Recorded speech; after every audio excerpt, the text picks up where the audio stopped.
সকলোকে মোৰ অন্তৰৰ পৰা বহাগ বিহুৰ লগতে আপোনালোকৰ এই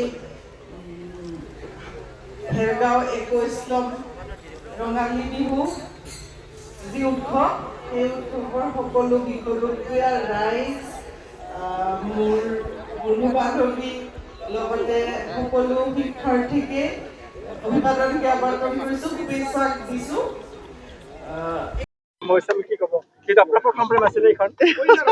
অবভিয়াছলি মই এটা এনেকুৱা সুযোগ পাইছোঁ যে মোৰ জীৱনটোক আকৌ এবাৰ একদম সৰু কালৰ পৰা নিজকে অনুভৱ কৰি চাবলৈ, এইটো কাৰণে মোৰ জীৱনৰ এইটো গৌৰৱপূৰ্ণ ক্ষণ বুলিয়ে মই ভাবোঁ। ভেৰগাঁও স্কুলৰ খেলপথাৰৰ পৰা মই এটা শোভাযাত্ৰা সাংস্কৃতিক শোভাযাত্ৰাৰ উদ্বোধন কৰি খোজকাঢ়ি যোৱাটো মোৰ জীৱনৰ একদম অন্যতম এটা গৌৰৱময় ক্ষণ বুলি এইকাৰণে কৈছোঁ, কিয়নো বহুত ধৰণৰ শোভাযাত্ৰা কৰোঁ বা আহোঁ ভিডিঅ'ত, কিন্তু এইটো মোৰ একদম শৈশৱৰ স্মৃতি বিৰচিত জেগা হয়। খুব ভাল লাগিছে, খুব ভাল লাগিছে।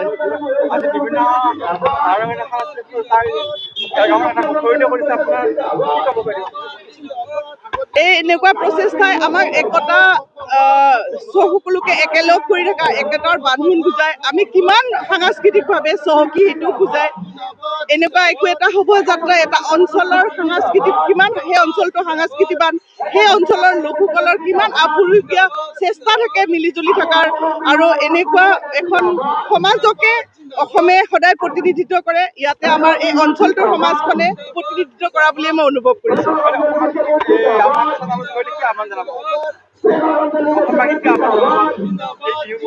এই বিহুৰ মুহূৰ্তত আমি বিহুৰ বহাগৰ যি উন্মাদনাপূৰ্ণ মুহূৰ্ত, সেই মুহূৰ্তৰ ভিতৰতে মই ৰাইজক এটা কথাই ক'ম, কিয়নো আমাৰ এই গোটেই অঞ্চলটো কৃষিজীৱী অঞ্চল।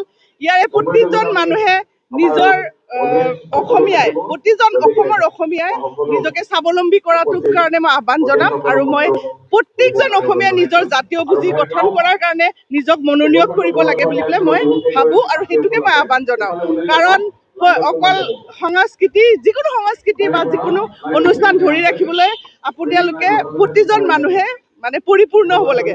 পৰিপূৰ্ণ হ'ব লাগিলে স্বাৱলম্বী হ'ব লাগিব বুলি মই ভাবোঁ। ধন্যবাদ।